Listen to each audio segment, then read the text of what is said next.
అక్కడ ఒక డ్రామా.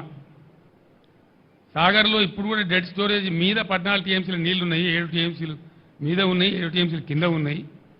ఎందుకు వాడతలేరు? వాడు కేఆర్ఎంపీ ఎవడు? మనకేమైనా వాడు భాష? వాడు ఓన్లీ సమన్వయకర్త 2 రాష్ట్రాల మధ్య.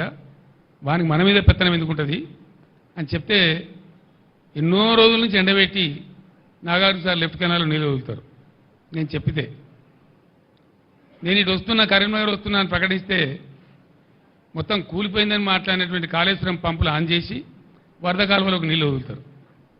వదులుడు కాదు, సిగ్గు లేకుండా ముఖ్యమంత్రి మాట్లాడతాడు.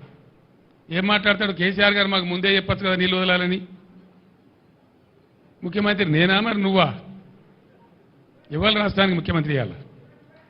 నీ ఇంజనీర్లు ఏం చేస్తాను, నీ కథ ఏం చేస్తాను, నీ డిపార్ట్మెంట్ ఏం చేస్తుంది, నీ ఇరిగేషన్ మినిస్టర్ ఏం చేస్తాడు, నువ్వేం చేస్తాను? ప్రభుత్వం నీది కదా, ప్రజలు నిన్ను కదా గెలిపించిండ్రు, ముందే చెప్పాలి కదా మాకుంటాడు. మన సూర్యాపేట నుంచి బయలుదేరి మొదలు పెడితే నేను ఎల్లి నుంచి మళ్ళీ ఏలటి వరకు 3 కాలువల నీళ్ళు వదిలేదు. ఇదేం కథ మరి? ఈ తెలివి ముందెక్కడ పోయింది? ఎందుకు వదలలేదు? ఎందుకు 1000 ఎకరాల పంటలంటే కొట్టిండ్రు? నాగార్జున సాగర్ కాలువ కొద్ది రోజుల ముందిచ్చుంటే, ఒక 20-25 రోజుల ముందిచ్చుంటే అనేక 1000 ఎకరాల పంట ఒక్క తడి కోసం ఎదురు చూసే పంట బతికేది.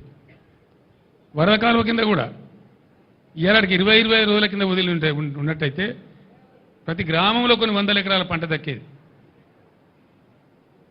బాధ కలిగేది ఎక్కడ అంటే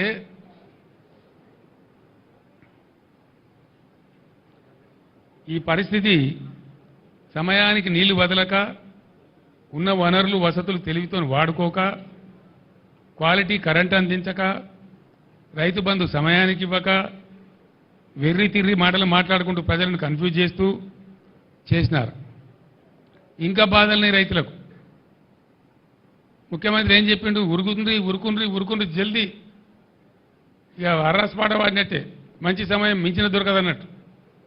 లగెత్తుండ్రి, పరిగెత్తుండ్రి, జల్దీ తెచ్చుకోండి, డిసెంబర్ 9 నాడే నేను సంతకం పెట్టేస్తా, 2 లక్షల రుణమాఫీ చేస్తా.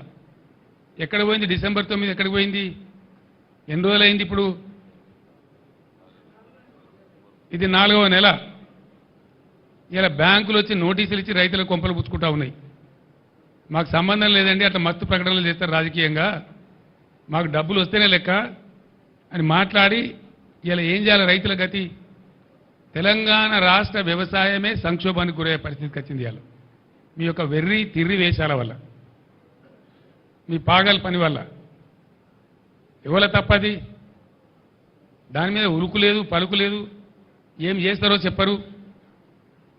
పోయిన పంట పోయినా ముందరికన్నా బతుకుదామంటే రైతులకు వచ్చేది అది ఒకటే పని. దాని సంగతి ఏంటి? రుణమాఫీ మీద పెద్ద వ్యవసాయ సంక్షోభం వచ్చేటట్టుంది రాష్ట్రం లోపల. దానికి ఎవరు జవాబుదారీ? బ్యాంకర్లతో ఎందుకు మాట్లాడతలేరు? ఎందుకు బ్యాంకులు నోటీస్ ఇస్తే మీరు మౌనం పాటిస్తున్నారు? దాని అర్థమైంది. దాన్ని కూడా వెంటనే తేల్చాలి. మిమ్మల్ని వెంటాడతాం. ఆ విధంగా బోనస్ ఇస్తామని మాట్లాడింది అన్ని పంటలకు. ఇలా నేను పేపర్లో చూసిన, జొన్న పంట సగమే కొంటామని. అన్ని పంటలు మొత్తం కొంటాం, అన్నిటికీ బోనస్ ఇస్తాం. ఇలా జొన్న పంట వచ్చింది, సగం మాత్రమే కొంటామని చెప్పి అంటున్నారు.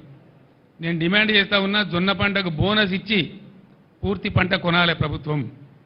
ఆ పంట చేతికి వచ్చింది, పోయిన పంట పోయింది, కానీ మిగిలిన పంట అది వచ్చింది.